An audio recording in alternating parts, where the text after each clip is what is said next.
네, 방금 전에 응징과 보복을 언급한 대통령실 속보도 추가됐습니다만은 윤석열 대통령은 앞서 이 북한 무인기 영공 침범에 대한 군의 대응과 관련해 이종섭 국방부 장관을 강하게 질책하기도 했습니다. 네, 대통령실은 윤 대통령이 침범 사건 당시 이를 보고받은 직후 격추 등 필요한 상응 조치를 강구하라는 첫 지시를 내렸다고 밝혔습니다. 박서경 기자가 보도합니다.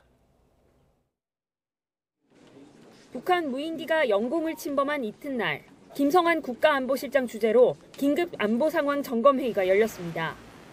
참석자들은 회의에서 무인기 침범과 우리 군 격추 실패 등을 점검하고 후속 대책을 논의했습니다. 김 실장과 이종섭 국방부 장관은 회의 도중 윤석열 대통령과 만나 중간 보고를 했는데 윤 대통령은 이 자리에서 그동안 무엇을 했느냐는 취지로 이 장관을 향해 경로를 쏟아낸 것으로 전해졌습니다. 대통령실 고위 관계자는 윤 대통령이 기대를 충족시키지 못했다며 군의 기강회의와 훈련 부족을 지적했다고 설명했습니다.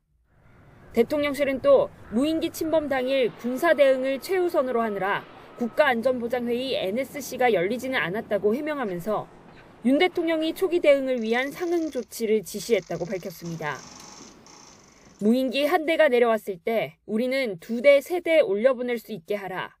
필요하면 격추 등 모든 조치를 강구하라는 내용의 첫 지시를 내렸다는 겁니다. 다만 격추하지 못한 데 대해선 무인기가 너무 작아 시스템에 잡히지 않았고 대민 피해도 우려됐기 때문이라고 부연했습니다. 그만큼 정교하고 체계적인 시스템이 필요한 건데 지난 국무회의에서 윤 대통령이 드론 부대 설치를 전면 내세운 것도 이런 이유라고 덧붙였습니다. 드론 부대 설치를 최대한 앞당기겠습니다. 그리고 최첨단으로 드론을 스텔스화해서 감시 정찰력을 강화할 것입니다. 대통령실은 이번 도발 이유에 대해 전략적 승리를 장담하기 힘든 북한이 남남 갈등을 극대화하면서 추후 전략적 선택지를 모색하려는 의도가 담겨 있다고 분석했습니다. 하지만 뒤집어 생각하면 북한이 한미동맹, 한미일 안보 협력을 도와주고 있는 셈이라며 이 부분은 중국에도 뼈아픈 부분이 될 거라고 경고했습니다. YTN 박서경입니다.